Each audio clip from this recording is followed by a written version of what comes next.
Alors, je vous montre un exemple que je vais aller rechercher.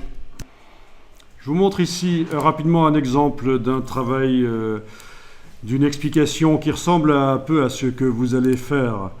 Là, vous ne faites rien, vous regardez juste. Hein.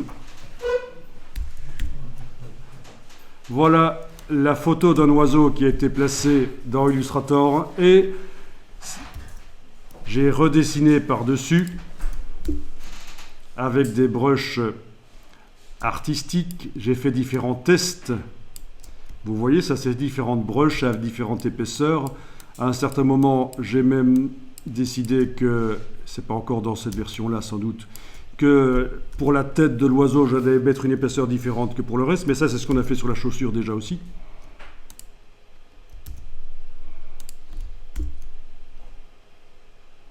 Voilà, ici on le voit, il y a des traits plus fins pour l'œil, le bec que pour le reste. Donc voilà à quoi ça pourrait servir.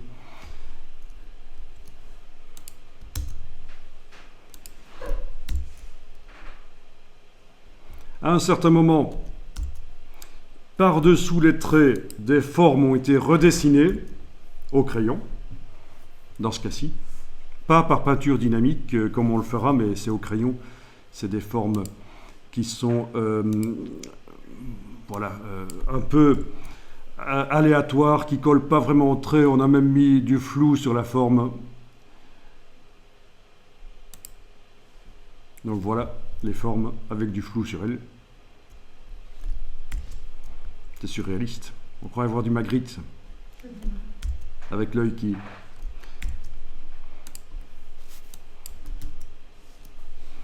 Ok, et puis je continue dans l'évolution du travail. À un certain moment, des dégradés ont été mis sur les formes, mais les dégradés peuvent être bougés en fait. Si on va dans la palette aspect, on voit qu'en fait on a une forme ici que je viens de sélectionner qui a deux fonds. Un fond en couleur, un fond en dégradé.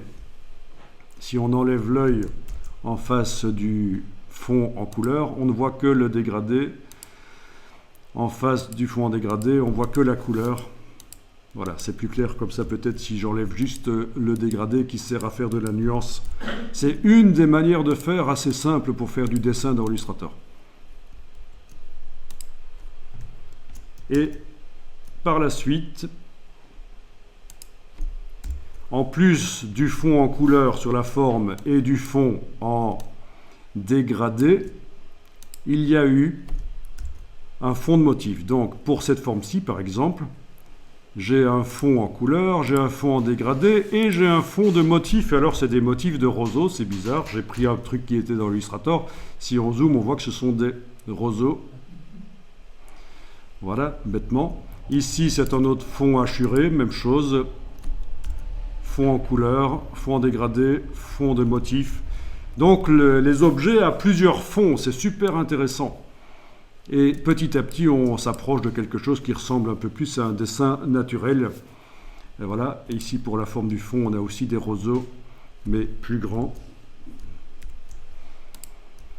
Voilà, donc ça c'est le genre de choses qu'on va étudier ensemble, comment, sous les traits, avoir des formes qui permettent donc d'amener des choses en plus, des formes avec plusieurs fonds.